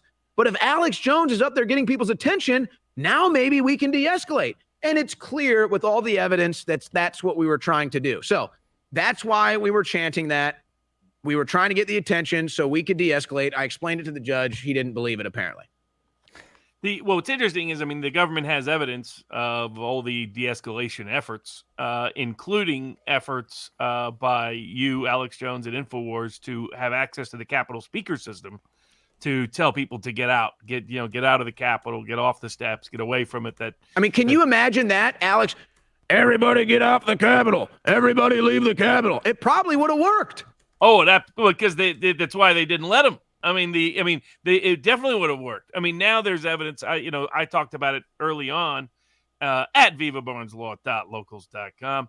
The first ever hush hush was about January 6th, and that Alex and I had discussions beforehand, and Alex was actually concerned about a month or so before that of the risk that it was some sort of setup, and I was like, the Capitol is so secure that day. They have, 2,500 Capitol Police. They're going to have National Guard. That place's going to be on lockdown. It's the most secure building in the world on that day of January 6th. I was like, there's no chance of, any. And I was like, Trump crowd has never lost control despite all kinds of efforts to provoke them going on. Hold on a second. Not just Trump crowds. Tell me any Republican crowd that's ever done that. There's not one in U.S. history. Completely. And so you combine the two, I was like, there's a little risk here. And then, I end up finding out later on that day. I would have been down there, but I was up at a Trump White House official having discussions about how to make the best presentation before Congress that day. And I was curious. It's like, how is it they're going to dodge this politically? How is Mitch and McCarthy and the rest of them going to avoid having a meaningful debate and discussion about what are clear constitutional questions about the election? I had suspicions about Pence, that he had been probably lying all along, and then he, of course, revealed he as part of the provocation, quite frankly, waited until the last minute to let everybody know, I've been lying. I'm not going to do anything. I don't really think I have any power. And I got this whack job judge who said it's okay for the president of the United States to go and kill people if they're an American, as long as he calls them an enemy combatant and they lose all their constitutional rights. But but then, of course, we see what happens that day, and there's an unusual lapse in certain parts of security, all kinds of provocative efforts that they're still hiding on tape in terms of the Capitol Police initiating violence, instigating violence, directing traffic. So they caused one crowd to be upset. Another crowd, they waved into the doors and waved them in from the outside. That's where the gates got taken down. Some gates were taken down by other people. Some gates were taken down by Capitol Police. And you can see them, people coming down, looking for where the rally is and being directed to the Capitol instead of where the rally was scheduled to be. And all of that. But again, all the evidence, InfoWars, as soon as you got down there, was to de-escalate, to get people out. It's why they wanted to prosecute Alex Jones, but they can't. And they went after you instead, using the thin reed of the Nadler issue as their pretext to do it in what was a clearly politically motivated prosecution. Now, you should definitely get bail pending appeal. But the other issue you have here is a very unique, to my knowledge, in the history of American criminal jurisprudence, which is an effort to punish entirely predicated on First Amendment protected activity. In that because they didn't have any evidence of escalation, they didn't have any evidence of disrupting or obstructing Congress, they didn't have any evidence of disorderly conduct. The entire memorandum is all based on speech, 99.9% of which isn't from January 6th on the Capitol steps. For that very reason, they talk about speech that happened after January 6th, speech that happened before January 6th. And so let's be clear, too. The Capitol was breached long before we got anywhere near it, and the barricades were torn down long before we got anywhere near them. Absolutely. And in fact, I mean, this is where I thought it was clearly a planned provocation by certain people. Had people waited for the people from the ellipse to get down there, the reality is it never happens. The breach, if Alex gets to be there in advance, he makes sure people steer clear of all of it, because he wanted to make sure that didn't happen in particular, as a sabotage effort. I don't think it's a coincidence. They had provocateurs, some people of which have still never been identified, people breaking glass outside the Capitol, people dressed in all black, people changing clothes before they go in there from one outfit to another outfit, then back to another outfit, and then disappearing. Well, would you like a little more of a story tell on that situation, actually? Because this is actually crazy. This actually happened. So we're there at the ellipse, all right? And we're in like the second row or something. And Secret Service actually comes and takes us down like a secret path, because at this time, we're expecting that we're going to march with Donald Trump to our speaking setup, which we paid to have a permit for. So our understanding here is, hey, Secret Service is taking us aside so that we can march with Donald Trump to the speaking setup that we had that was on the other side of the Capitol. Now, Alex and I actually, we've butt heads a couple times, obviously. We work together a lot. When they pull us aside, we're standing behind the ellipse at this point. I don't know the exact timing of it all. And Alex is saying, we need to get there and stop it. He's like, hey, we need to get there and stop it. We need to get there and stop it. And I'm pushing back and I'm saying, no, let's wait for Trump. We need to wait. We need to march with Trump. We're here to march with Trump. Let's wait for Trump. Let's wait for Trump. He said, no, we got to get there and stop it. We got to go right now. We got to get there and stop it. I'm like, no, Alex, we need to wait for Trump. We're here to march with Trump. Let's march with the president. That's what this is about. No, I know it. We got to get there and stop it now. So, I mean, we had like a 10-minute, like butting heads, like as heavily as we ever have even about whether we were going to go or not. And so what's wild about that is it might have helped us in the long run, because we were even farther delayed from when it was breached or when the barriers were taken down. This is all on video too, so it proves that we didn't even have a plan. We didn't even know what was going to go on that day. And again, since the government has no proof that I had any intent, that further proves my case. I was waiting for the president. If I would have waited for the president, I would have never even been there. Owen, am I going crazy? I'm trying to look for the video as you're talking. Was Alex Jones not saying it's a setup? Don't go down to the Capitol building on January 6th? Go to band.video. I don't know what you would search, but it's certainly on band.video. I'll share it afterwards. I know that I saw it, and I find nothing on YouTube anymore where Alex Jones was saying it's a trap. I'm being, but it's the biggest place where people go for information. He said it's a trap. Do not go down there. It's a setup, and I can't find it. But Owen, let me ask you the tough question. I mean, I'm being tongue in cheek. It's a kind of the tough question, where people are going to say, people accuse you of being an FBI informant, collaborating, et cetera, et cetera. You turn over your cell phone. You rely on your cooperation with an evil regime as a testament to your good faith, which I don't think anybody of sound mind would deny.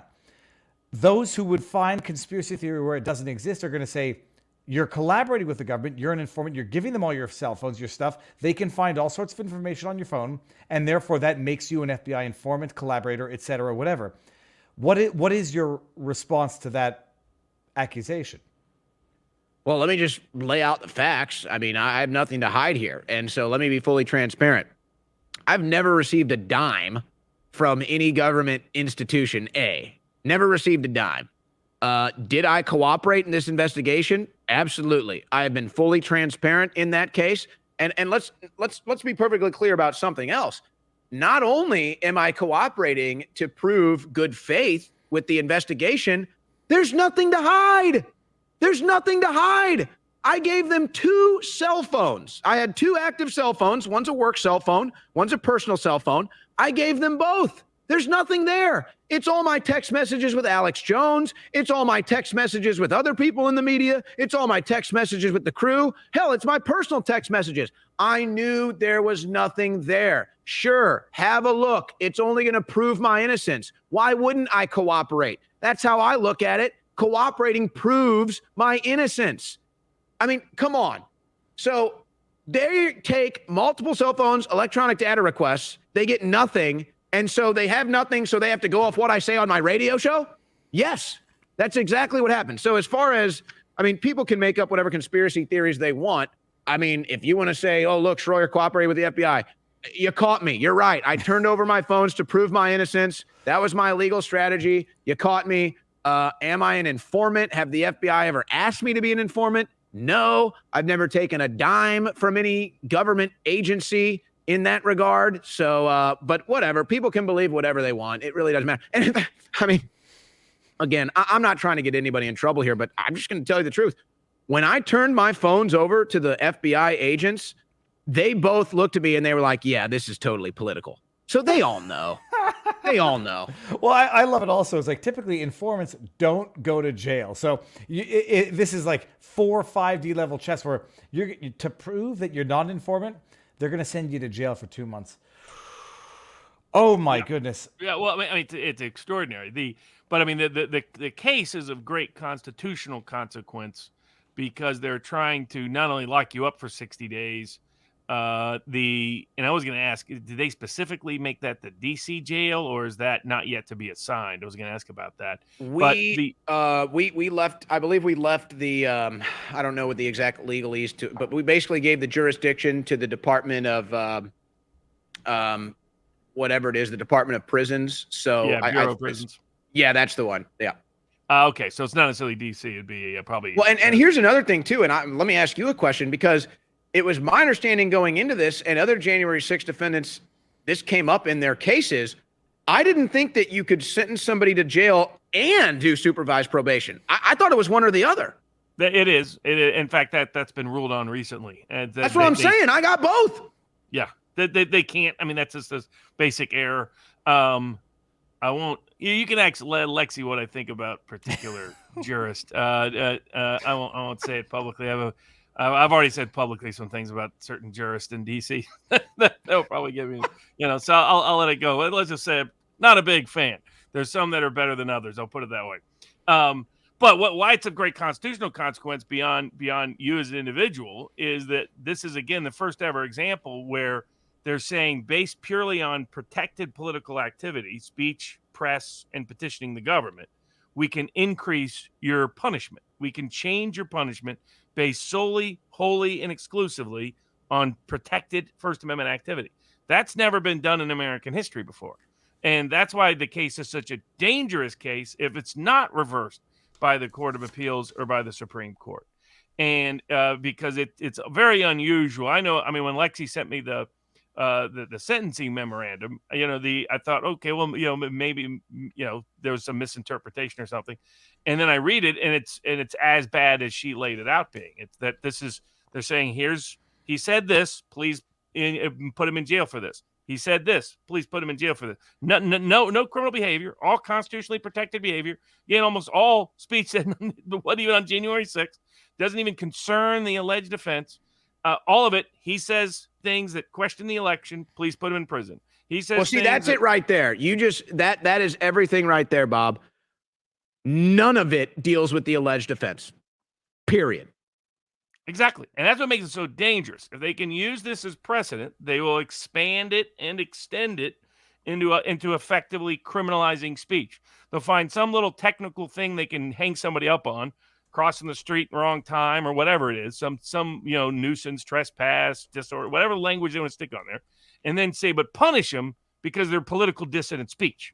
And that's what's First Amendment protect. It'll be the first, to my knowledge, selective punishment in violation of the First Amendment issue that's ever arisen before the Court of Appeals, or if it goes to the Supreme Court. And that's why the case is of great consequence beyond even your individual concern. And so I encourage people to continue to support the case. Now, because of all the crazy lawfare, InfoWars is stuck with frozen accounts effectively with the bankruptcy proceedings, governing it, not allowing certain amounts of legal fees to even be covered and paid. So I know there's some crowdfunding efforts on your behalf. Where can people go to support the litigation? Because this is a First Amendment concern of universal concern for all Americans. Well, I'm glad you bring that up, not just for the issue of me having legal funds, but also so that people understand, I mean, we're capped. here at InfoWars, folks. They literally put a cap on us. And so it's beyond just me not being able to pay legal fees. I mean, we can't even travel. I got to pay for security now. I got to pay for travel and lodging now. But that's a side issue that I have no problem with, and the audience has always supported us, and I'm eternally grateful for that. But yes, this is a legal battle. We did not expect this. Honestly, we expected that this was all going to be over last Tuesday, and that was going to be that. But sadly, I've learned otherwise, so I am crowdfunding for legal funds. DefendOwen.com, DefendOwen.com, and just as an act of good faith to the audience that I'm eternally grateful for and their continued support of me, I've decided that I'm going to even get litigious in other areas that I don't even want to get involved in with one of your great attorneys, Lexi, that you brought up. And I'm now actually issuing a cease and desist to X and a cease and desist to an individual that is stealing my digital identity on X in an illegal way. So just as an act of good faith that your support of me financially at DefendOwen.com is not just a wasted thing and I'm just going to accept it and lay down. No, it's inspired me to get even more litigious. So I'm also now getting involved in the offensive here, not just the defensive, but DefendOwen.com is where to go. And I'm just glad, you got an eye for talent with Lexi. She's a young go-getting attorney, and she's decided to be the representative for me in my now cease and desist that we're going to file tomorrow against X and an individual stealing my digital identity. So that's just me saying to the audience, not only am I eternally grateful for your financial support so I can pay these legal bills, I'm not giving up either. I'm going to go above and beyond every time. Owen, I didn't bring. Sorry. Go ahead. Oh, before you do, just one additional component on that. Can you explain to people that I've tried to explain to people that the deplatforming was not just about censorship, but it was about licensing defaming, in that because you cannot defend yourself, and now they've that people can just lie left and right without consequence about you because you can't defend yourself on those platforms in the court of public opinion. But on top of that, the actual act of deplatforming is an act of defamation because they lie about the basis by which they deplatform you. And again, you don't have a chance. But now they've taken it to a third level, which is pretending to be you, faking that they're you, saying ridiculous things that people think are said by you. And so, stolen image, invasion of privacy, all of those torts on top of defamation and libel and slander. That you've had to experience along with Alex Jones and other people at InfoWars ever since the deplatforming campaign began. Well, and let me just be perfectly clear that when I was banned from YouTube and Facebook and everywhere else, I never even got a reason. Yet to this day, even from Twitter, never got a reason. But let's just focus on Twitter or X because that's what we're discussing here. I didn't have 3 strikes. I didn't have 1 strike. They just wiped me out. No excuses given. Now, I've filed 3 times for reinstatement of my Twitter account since Elon Musk took over. It hasn't took. I'm not a litigious person. I don't like engaging in this stuff. I got better things to do. Believe me, I deal with lawyers enough. Okay.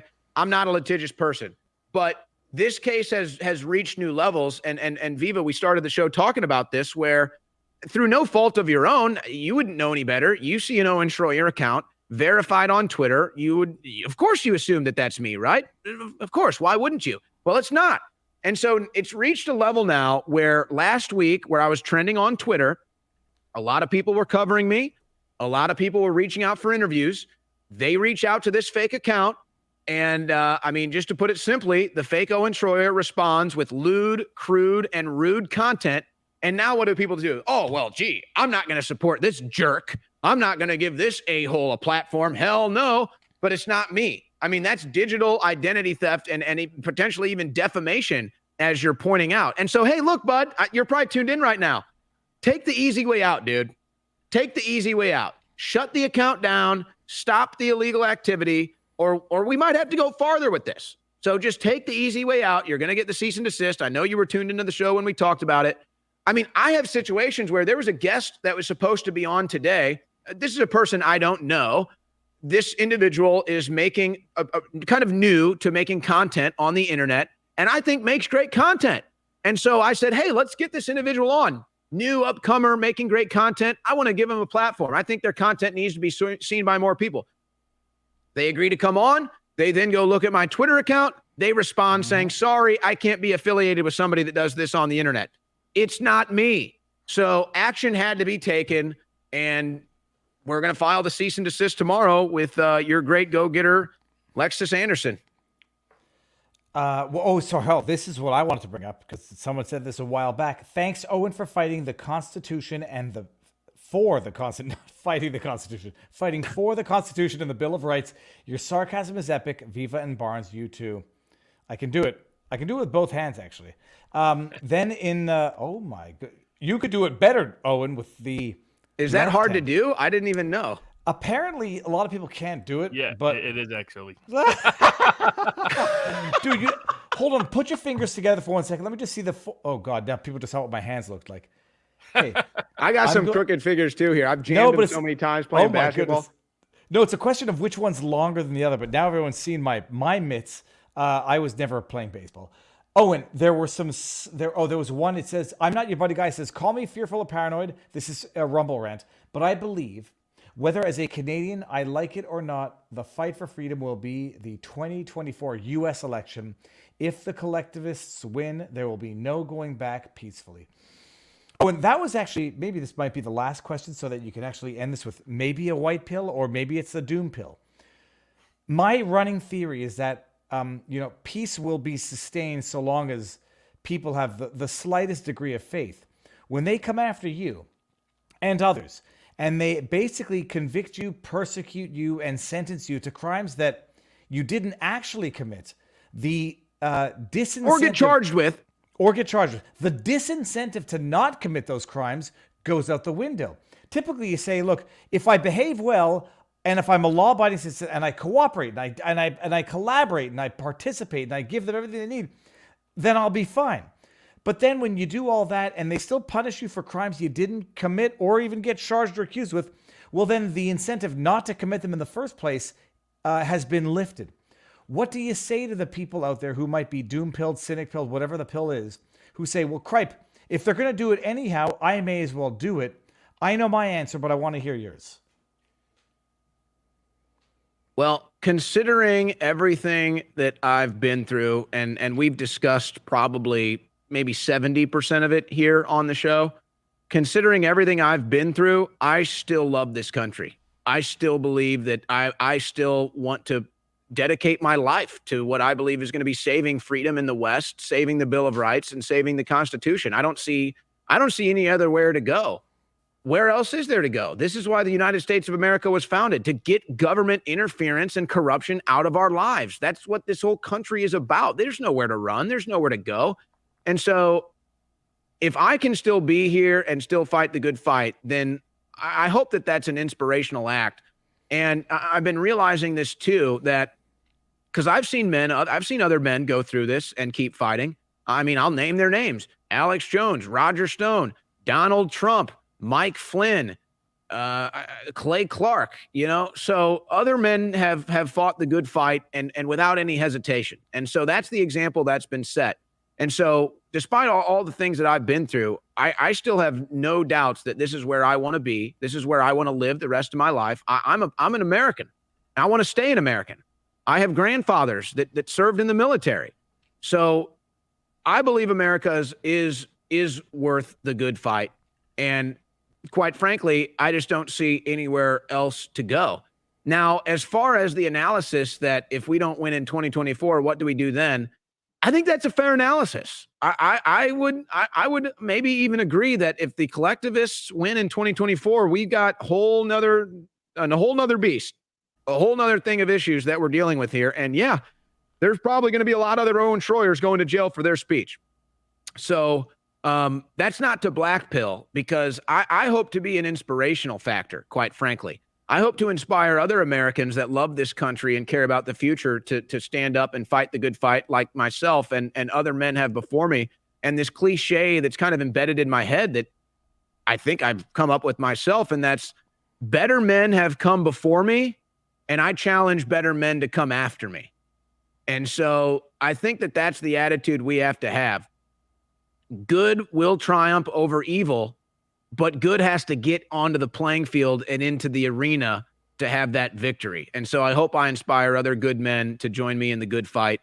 And I know that there are plenty of other good men. And when I see what's going on in Congress, yeah, I might be going through it and the country's definitely going through it. But if you consider where we were at 10 years ago and then what we saw today on the Hill and the grilling of Merrick Garland, I mean, we're moving the Overton window in the right direction. We're moving the hearts and minds of Americans in the right direction. I'd rather not be a free speech martyr, but if that's the role I have to play to get other Americans to stand up for what's right, then so be it. Perfect. Where can people find you? They know where not to find you on Twitter, but where can they find you in various social media, your War Room show, and the rest? Oh my gosh, yeah. Don't follow the big gay sex Owen Shroyer on Twitter. That is not me. Okay, let's just be perfectly clear about that one more time. But yeah, one of the most banned men in America. I wear it as a badge of honor. Now, I am live every day, 3 to 6 p.m. Central Time at banned.video. If somebody's banned that link, then you can go to madmaxworld.tv or warroomisraw.com. It all takes you to the same show, the InfoWars War Room, 3 to 6 p.m. Central weekdays. Most, if not all of my content ends up at banned.video. I have started an independent channel at rumble.com/Owen. Rumble.com/Owen. I want to be part of the Rumble revolution, so I wanted to make sure I have a foot in the door and a footprint there as well. But Infowars.com, Banned.video, those are the places for most of my hard-hitting political commentary. And then for some extracurriculars, Rumble.com/Owen. Dude, that's one heck of a banner. All right. You also got Owen. That's amazing. Owen, stick around because we've got some stuff to talk about after we stop being live. Thank you. Amazing. You are, in as much as I'm a good judge of character, a good man. Period. Full stop. And anybody who thinks you're not doesn't know you well enough. End of story. Robert, okay, so, well, that's it. We'll end it there. Everyone out there, enjoy the night. Peace out, peeps.